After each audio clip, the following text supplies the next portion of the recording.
Hi, magandang araw. A day in my life. Vlogger daw ako.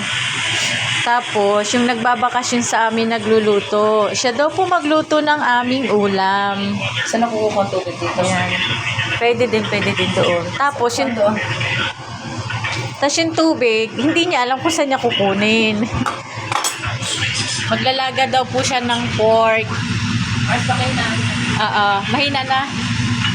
Yan po yung niluluto niya. Kaya lang, hindi daw po niya memorize kung paano magluto. Meron po siyang pinapanood. Ayan. Tinakpan ko lang po, baka makapiright ako. Ayan. Pasensya na po sa voice. Hindi pa sanay. Thank you guys. More subscriber. More likes, comment. Thank you. Ayan na po ang aming nilaga. Pork sabaw. Ayan, nag-floating na po siya ng water galing outside the door.